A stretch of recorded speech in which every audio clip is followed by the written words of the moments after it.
La segunda tablilla. Hacia la nivea tierra puso rumbo Alalu. Por un secreto del principio eligió su destino. Hacia las regiones prohibidas se encaminó Alalu. Nadie había ido antes allí. Nadie había intentado cruzar el brazalete repujado. Un secreto del principio había determinado el curso de Alalu. La suerte de Nibiru ponía en sus manos. Mediante un plan haría su realeza universal. En Nibiru el exilio era seguro. A la misma muerte se arriesgaba. En su plan había riesgos en el viaje, pero la gloria eterna del éxito era la recompensa. Como un águila, Alalu exploró los cielos. Abajo, Nibiru era una bola suspendida en el vacío. Su silueta era atractiva. Su resplandor blasonaba los cielos circundantes. Su tamaño era enorme. Destelleaba el fuego de sus erupciones. Su envoltorio, sustentador de vida, su tono rojizo, era como una espuma marina. En su mitad se veía la brecha como una herida oscura. Miró hacia abajo de nuevo. La amplia brecha se había convertido en una cubeta. Volvió a mirar. La gran bola de Nibiru se había convertido en una fruta pequeña. La siguiente vez que miró, Nibiru había desaparecido en el gran mar oscuro. El remordimiento se aferró al corazón de Alalu. El miedo lo tenía entre sus manos. La decisión se trocó en duda. Alalu consideró si detener su trayectoria. Luego, desde la audacia, regresó a la decisión. 100 leguas, 1000 leguas recorrió el carro. 10.000 leguas viajó el carro. En los amplios cielos, la oscuridad fue la más oscura. En la lejanía, las estrellas distantes parpadeaban ante sus ojos. Más leguas viajó Alalu, y luego su mirada encontró una visión de gran alborozo. En la extensión de los cielos, el emisario de los celestiales le daba la bienvenida. El pequeño Gaga, el que muestra el camino, le daba la bienvenida a Alalu con su vuelta. Hasta él extendía su bienvenida. Deambuló desvaído. Estaba destinado a viajar antes y después del celestial Antu. Con el rostro hacia adelante, con el rostro hacia atrás, con 2 rostros estaba dotado. Su aparición, al ser el primero en recibir a Alalu, lo consideró como un buen augurio. Por los dioses celestiales es bienvenido. Así lo entendió. En su carro, Alalu siguió el sendero de Gaga. Hasta el segundo dios de los cielos se dirigía. Pronto, el celestial Antu, el nombre que le diera el rey Enchar, se divisó en la oscuridad de las profundidades. Azul como las aguas puras era su color. De las aguas superiores era el comienzo. Alalu se quedó encantado con la belleza de la visión. A cierta distancia continuó su recorrido. En la lejanía, el esposo de Antu empezó a brillar, por tamaño igual al de Antu. Como el doble de su esposa, por un verde azulado se distinguía a An. Una fascinante multitud lo circundaba. De suelos firmes estaban provistos. Alalu les dio una afectuosa despedida a los 2 celestiales, discerniendo todavía el sendero de Gaga. Estaba mostrando el sendero hacia su antiguo señor, del cual una vez fue consejero. Hacia Anchar, el primero de los príncipes de los cielos, se dirigía el recorrido. Acelerando el carro, Alalu pudo vencer la insidiosa atracción de Anchar. Con anillos brillantes de fascinantes colores, hechizaba al carro. Alalu dirigió rápidamente la mirada a un lado y desvió con fuerza lo que muestra el camino. Entonces, ante él apareció una visión aún más temible. En los cielos lejanos, la estrella brillante de la familia llegó a ver. Una visión más atemorizadora siguió a la revelación. Un monstruo gigante, moviéndose en su destino, arrojó una sombra sobre el sol. Ki-Char se tragó a su creador. Pavoroso fue el acontecimiento, un mal augurio, pensó de hecho Alalu. El gigante Ki-Char, el primero de los planetas estables, tenía un tamaño abrumador. Tormentas de remolinos oscurecían su rostro y movían manchas de colores de aquí para allá. Una hueste innumerable, unos rápidos, otros lentos, circundaban al dios celestial. Dificultosos eran sus caminos, adelante y atrás se agitaban. El mismo Ki-Char lanzó un hechizo, estaba arrojando relámpagos divinos. Mientras Alalu observaba, su curso se vio afectado, se distrajo su dirección, sus actos se hicieron confusos. Después, el oscurecimiento de la profundidad comenzó a pasar. Ki-Char, en su destino, prosiguió su vuelta. Moviéndose lentamente, levantó su velo sobre el sol radiante. Aquel del principio llegó a verse plenamente, pero la alegría del corazón de Alalu no duró demasiado. Más allá del quinto planeta acechaba el mayor de los peligros, como ya sabía. El brazalete repujado dominaba más adelante. Era de esperar la destrucción. De rocas y piedras estaba compuesto, como huérfanos sin madre se agrupaban. Abalanzándose por delante y por detrás, seguían con destino pasado. Sus hechos eran detestables, difíciles sus senderos. Habían devorado a los carros de exploración de Nibiru como leones hambrientos. Se negaban a entregar el precioso oro necesario para la supervivencia. Hacia el brazalete repujado se precipitó el carro de Alalu, a enfrentarse audazmente en estrecho combate con las feroces piedras. Alalu tiró hacia arriba con más fuerza las piedras de fuego de su carro. Dirigió lo que muestra el camino con mano firme. Las siniestras rocas cargaron contra el carro como un enemigo al ataque en la batalla. Alalu soltó desde el carro un proyectil portador de muerte hacia ellas, y después otra y otra contra el enemigo. Las armas de terror arrojó. Como guerreros asustados, las rocas regresaron, abriendo un sendero para Alalu. Como por hechizo, el brazalete repujado le abrió una puerta al rey. En la oscura profundidad, Alalu pudo ver los cielos con claridad. No fue derrotado por la ferocidad del brazalete. Su misión no había terminado.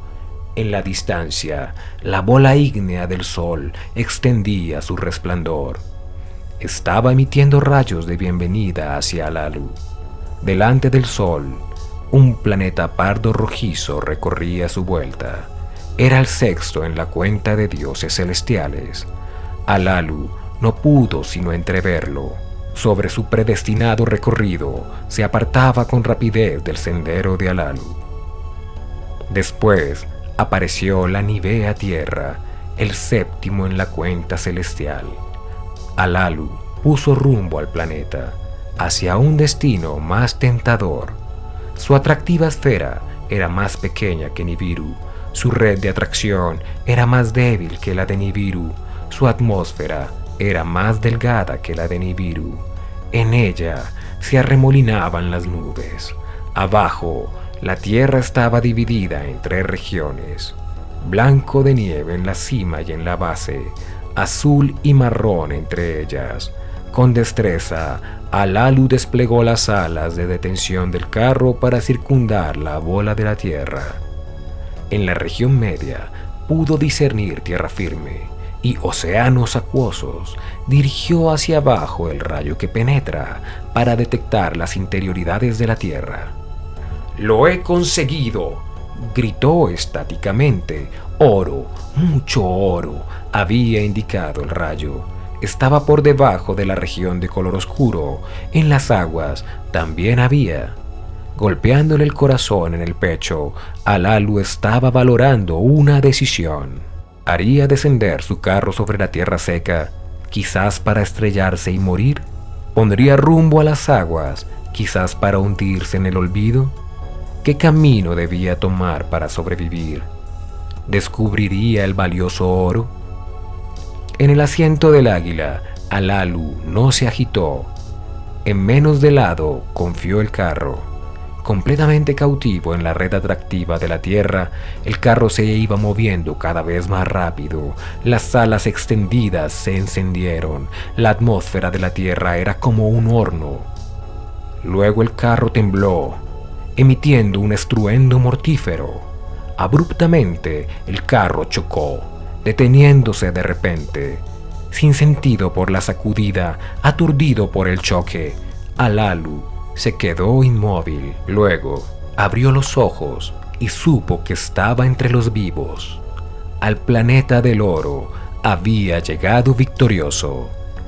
Viene ahora el relato de la tierra y su oro. Es un relato del principio y de cómo los dioses celestiales fueron creados.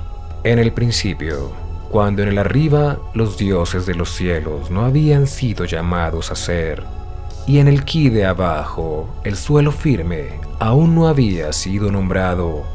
Solo en el vacío existía Apsu. En las alturas del arriba, los dioses celestiales aún no habían sido creados. En las aguas del abajo, los dioses celestiales aún no habían aparecido. Arriba y abajo, los dioses aún no habían sido formados. Los destinos aún no se habían decretado. Ninguna caña se había formado aún, ni tierra pantanosa había aparecido. Apsu solo reinaba en el vacío. Después, mediante los vientos de Apsu, las aguas primordiales se mezclaron. Un hábil y divino conjuro lanzó a Apsu sobre las aguas. Sobre la profundidad del vacío, él vertió un profundo sueño. Tiamat, la madre de todo, forjó como esposa para sí mismo. Una madre celestial, era ciertamente una belleza acuosa. Junto a él, Apsu trajo después al pequeño Mummu. Como mensajero suyo lo nombró, para hacerle un presente a Tiamat. Un regalo resplandeciente concedió Apsu a su esposa. Un radiante metal, el imperecedero oro, para que solo ella lo poseyera.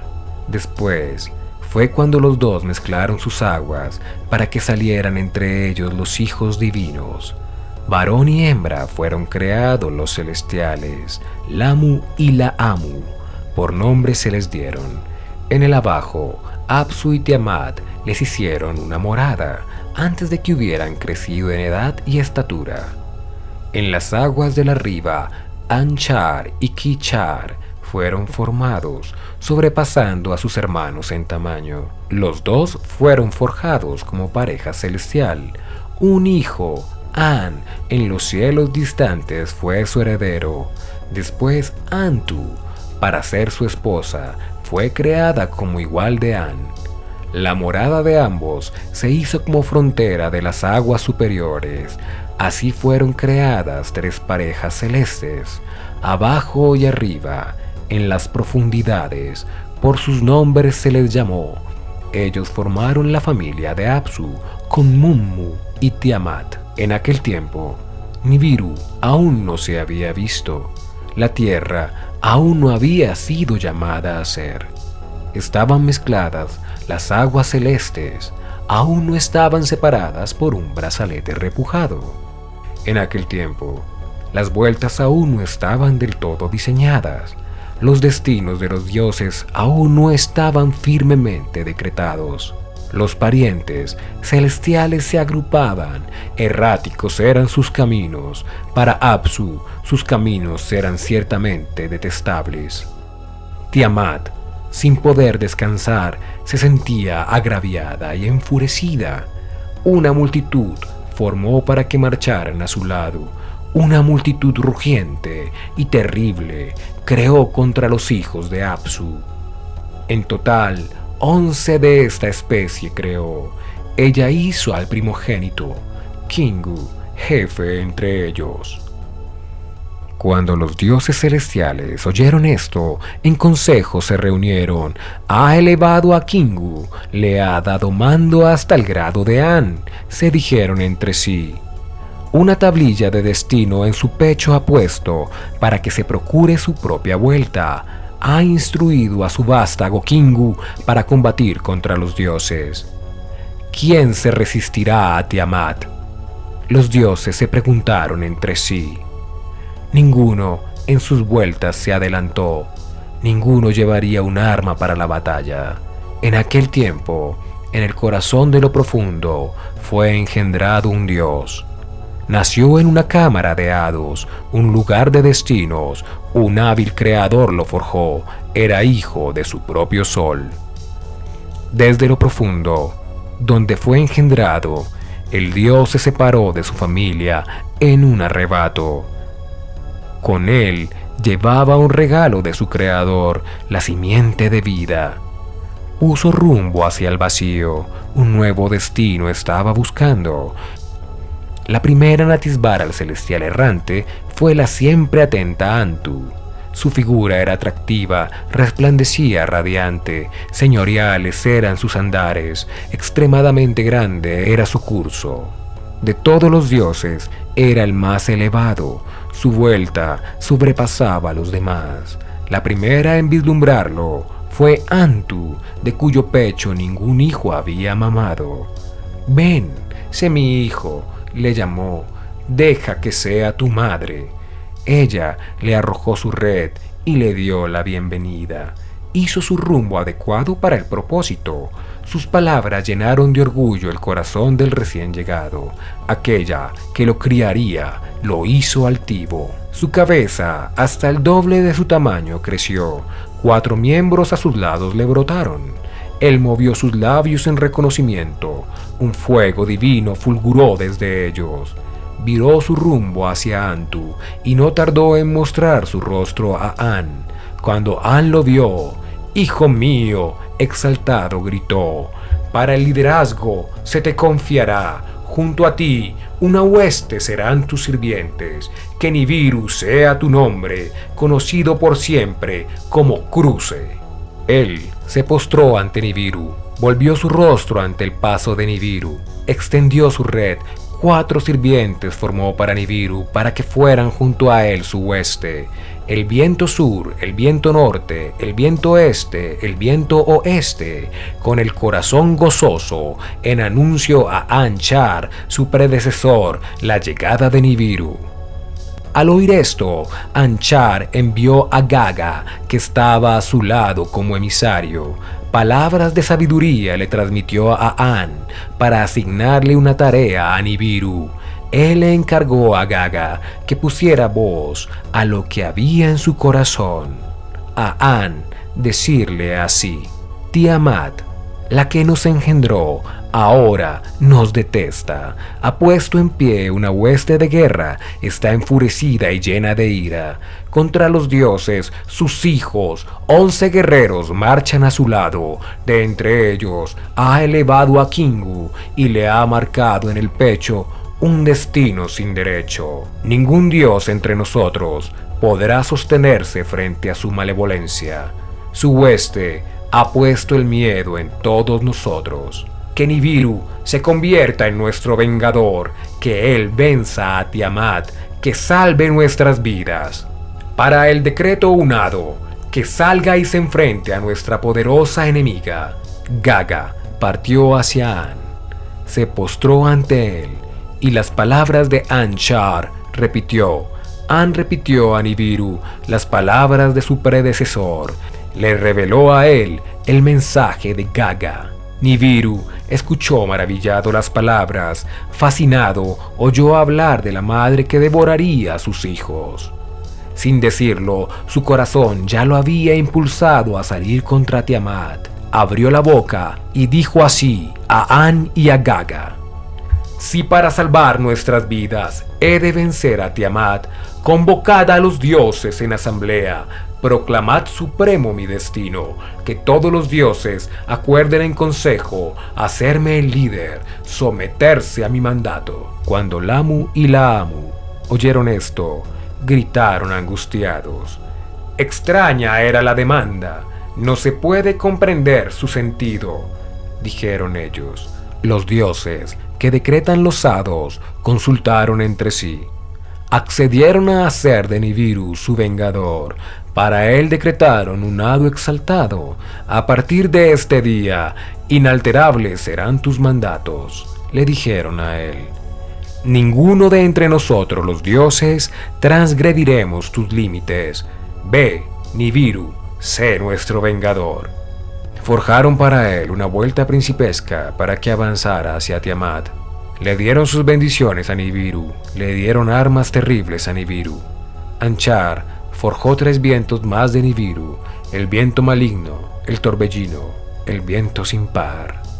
Ki-Char llenó su cuerpo con una llama ardorosa y una red para envolver a Tiamat. Así, listo para la batalla, Nibiru puso rumbo en dirección a Tiamat. Viene ahora el relato de la batalla celestial y de cómo la tierra vino a ser, y del destino de Nibiru. El Señor salió, establecido por los hados, siguió su rumbo a la terrible Tiamat plantó cara. Con sus labios pronunció un conjuro. Como mandato de protección, puso en marcha el pulsador y el emisor. Con una impresionante radiación fue coronada su cabeza. A la derecha apostó al que hiere y en su izquierda colocó al repulsor.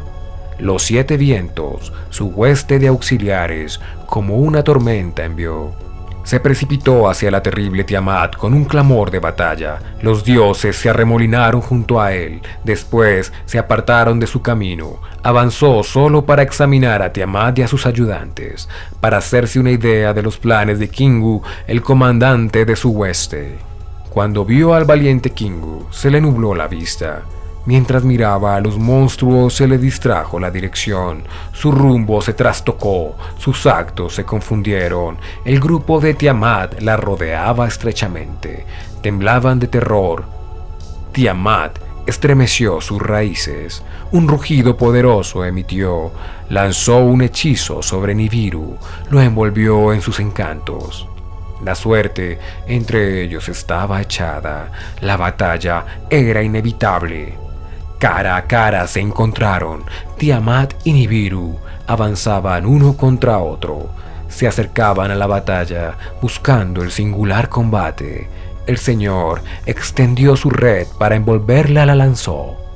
Tiamat gritó con furia, como poseída, perdió sus sentidos. El viento maligno que había estado tras él, a Nibiru adelantó.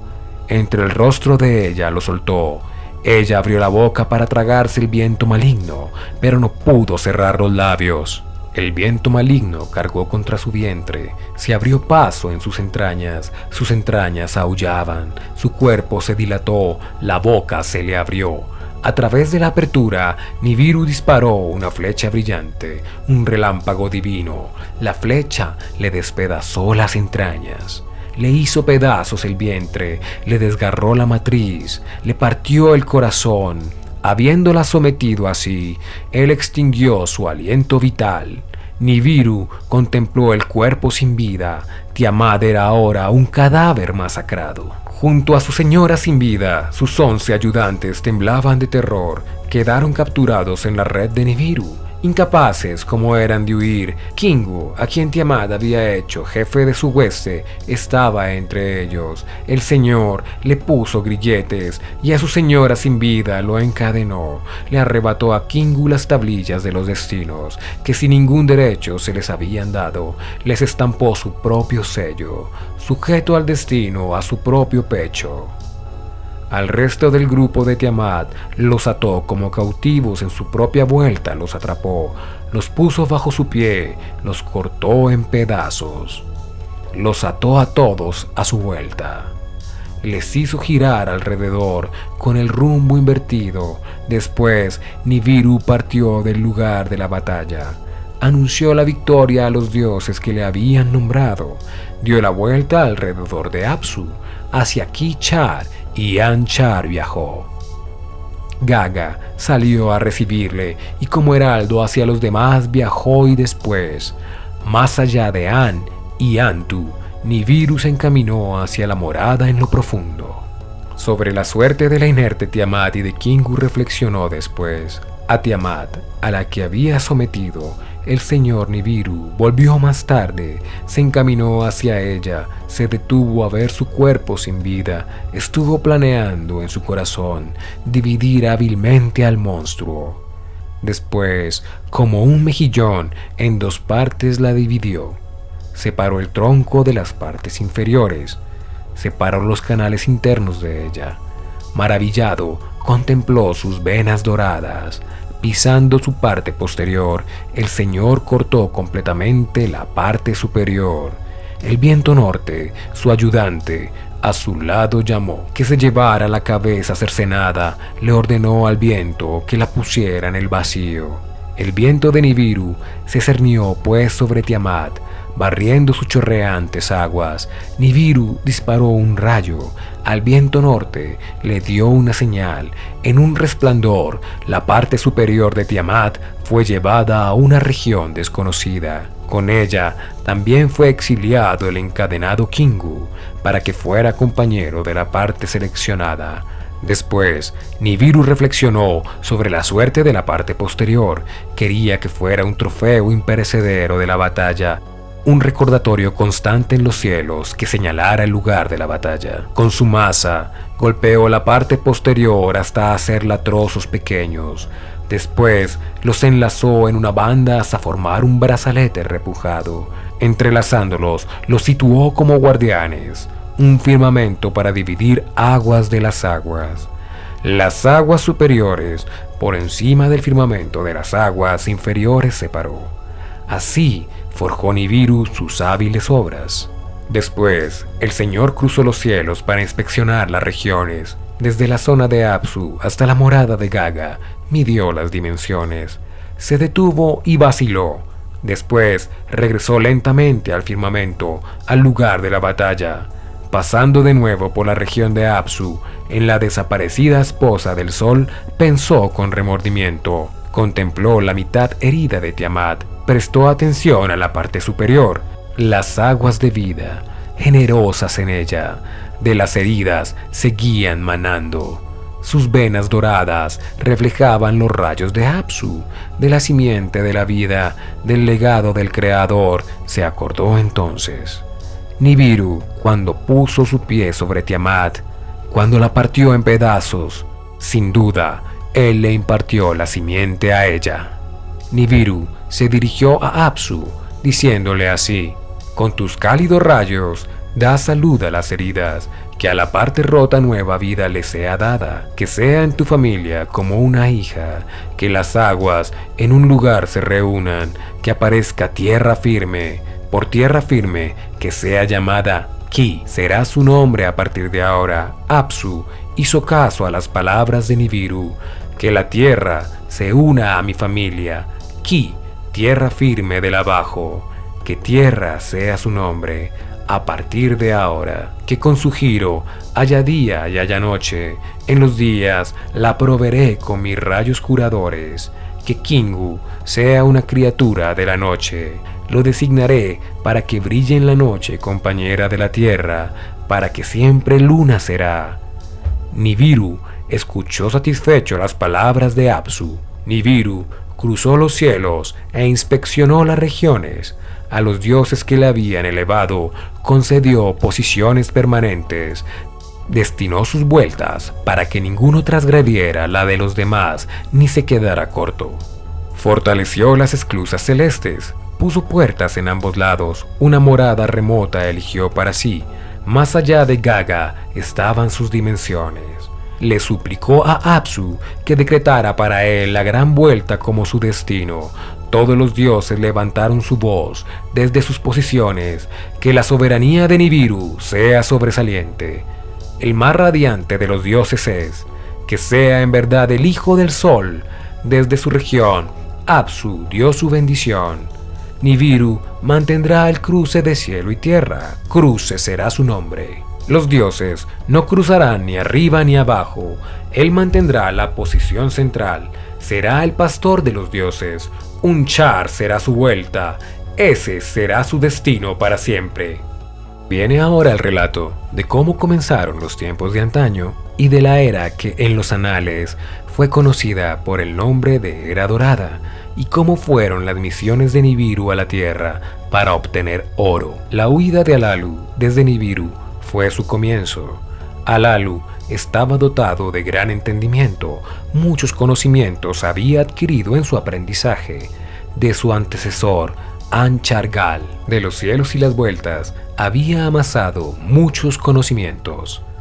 A través de Enchar, sus conocimientos aumentaron grandemente. De todo ello aprendió mucho Alalu. Con los sabios discutía, a eruditos y comandantes consultaba. Así se determinaron los conocimientos del principio. Así poseyó Alalu estos conocimientos. El oro en el brazalete repujado era la confirmación. El oro en el brazalete repujado era el indicio del oro en la parte superior de Tiamat. Y al planeta del oro llegó Alalu, victoriosamente con un choque atronador de su carro. Con un rayo exploró el lugar para descubrir sus alrededores. Su carro descendió en tierra seca, al filo de amplias tierras pantanosas aterrizó, se puso un casco de águila, se puso un traje de pez, abrió la portezuela del carro, ante la portezuela abierta se detuvo para asombro, oscuro era el suelo, azul blanco eran los cielos, no había sonidos, nadie que le ofreciera la bienvenida. Estaba solo en un planeta extraño, quizás exiliado para siempre de Nibiru. Bajó a tierra, sobre el oscuro suelo puso el pie. Había colinas en la distancia, en las cercanías había mucha vegetación. Ante él había tierras pantanosas. En ellas se introdujo, con el frío de sus aguas se estremeció. Volvió al suelo seco, estaba solo en un planeta extraño, se vio poseído por sus pensamientos, esposa y descendientes, con nostalgia recordaba, ¿estaría exiliado de Nibiru para siempre? Se preguntaba esto una y otra vez. No tardó en volver al carro con alimento y bebida para mantenerse. Después le venció un profundo sueño, una poderosa ensoñación. ¿Cuánto tiempo estuvo durmiendo? No podía recordarlo. Tampoco podía decir qué le había despertado. Afuera había mucho resplandor, un resplandor nunca visto en Nibiru. Extendió un palo desde el carro. Con un probador estaba equipado. El probador respiró el aire del planeta. Indicó su compatibilidad. Abrió la portezuela del carro. Con la portezuela abierta tomó aire. Otra vez tomó aire. Y otra. Y otra. Ciertamente, el aire de Ki era compatible. Alalu aplaudió. Se puso a cantar una alegre canción. Sin el casco de águila, sin el casco de pez, bajó hasta el suelo. El resplandor del exterior era cegador. Los rayos del sol lo abrumaban. Volvió al carro, se puso una máscara para los ojos, tomó el arma portátil, asió el práctico tomador de muestras, bajó a tierra. Sobre el oscuro suelo puso el pie, se encaminó hacia los cenegales, oscuras y verdosas eran las aguas, en el borde de la ciénaga había guijarros. Alalu tomó un guijarro, lo arrojó a la ciénaga. Sus ojos vislumbraron un movimiento en la ciénaga. Las aguas estaban llenas de peces. Introdujo el tomador de muestras en la ciénaga para considerar las turbias aguas. El agua no era adecuada para beber. Descubrió a Alalu muy decepcionado. Se alejó de las ciénagas y fue en dirección a las colinas. Pasó a través de la vegetación. Los arbustos daban paso a los árboles. El lugar era como un huerto. Los árboles estaban cargados de frutos. Seducido por su dulce aroma, Alalu tomó una fruta, se la puso en la boca. Sí, dulce era su aroma, más dulce era su sabor. Alalu se deleitó enormemente. Alalu caminaba evitando los rayos del sol, dirigiéndose hacia las colinas. Entre los árboles sintió humedad bajo sus pies, una señal de aguas cercanas. Puso rumbo en dirección a la humedad. En dirección del bosque había un estanque, una laguna de aguas silenciosas. Sumergió el tomador de muestras en la laguna. El agua era buena para beber. Alalu rió. Una risa sin fin hizo presa en él. El aire era bueno. El agua era apta para beber. Había fruta, había peces. Entusiasmado, Alalu se agachó. Juntó las manos haciendo un cuenco. Llevó agua hasta su boca. El agua tenía frescura, un sabor diferente del agua de Nibiru. Bebió una vez más y luego, asustado, dio un salto. Podía escuchar un bisbiseo. Un cuerpo se deslizaba por la orilla de la laguna. Aferró el arma portátil, dirigió una ráfaga de su rayo hacia lo que silbaba. Lo que se movía se detuvo, el silbido terminó. Alalu se adelantó para examinar el peligro. El cuerpo que se deslizaba estaba inmóvil. La criatura estaba muerta. Una visión de lo más extraña. Su largo cuerpo era como una cuerda, sin manos ni pies era el cuerpo. Había ojos fieros en su pequeña cabeza. Fuera de la boca colgaba una larga lengua. Algo que nunca antes había visto en Nibiru, una criatura de otro mundo. ¿Sería el guardián del huerto? Meditó Alalu para sí mismo. ¿Sería el dueño del agua? Se preguntó. Puso agua en un recipiente que llevaba. Muy alerta, reemprendió el camino hasta su carro. También tomó las frutas dulces. Hacia el carro se encaminó. La brillantez de los rayos del sol había disminuido enormemente. Era oscuro cuando llegó al carro. Alalu reflexionó sobre la brevedad del día. Su brevedad le sorprendió. Sobre los pantanos, una fría luminosidad se elevaba en el horizonte. No tardó en elevarse en los cielos una esfera blanquecina. Kingu, el compañero de la tierra, estaba contemplando. Lo que en los relatos del principio sus ojos podían ver ahora la verdad. Los planetas y sus vueltas, el brazalete repujado, Ki, la tierra, Kingu, su luna. Todos fueron creados, todos por sus nombres llamados. En su corazón, Alalu conocía una verdad más que era necesaria contemplar. El oro, el medio para la salvación, era necesario encontrarlo. Si había verdad en los relatos del principio, si fueron las aguas las que lavaron las venas doradas de Tiamat, en las aguas de Ki, su mitad cercenada, se encontraría el oro. Con manos vacilantes, Alalu desmontó el probador del palo del carro. Con manos temblorosas se puso el traje de pez, esperando ansioso la rápida llegada de la luz diurna. Al nacer el día, salió del carro, a los pantanos rápidamente se encaminó, se introdujo en aguas más profundas, sumergió el probador en las aguas. Ansioso, observaba su iluminada faz. El corazón le golpeaba en el pecho. El probador indicaba los contenidos del agua. Con símbolos y números desvelaba sus hallazgos. Y después, el latido del corazón de Alalu se detuvo. «Hay oro en las aguas», estaba diciendo el probador.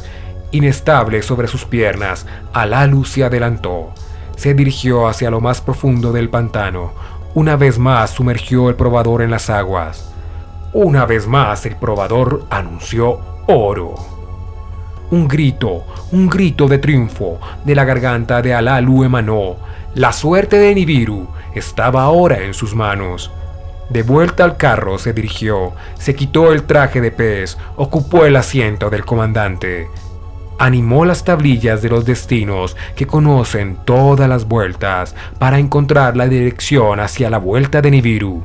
Levantó el hablador de palabras para llevar las palabras a Nibiru. Después, hacia Nibiru pronunció las palabras, diciendo así: las palabras del gran Alalu hacia Anu en Nibiru se dirigen. En otro mundo estoy. He encontrado el oro de la salvación. La suerte de Nibiru está en mis manos. Debes escuchar mis condiciones.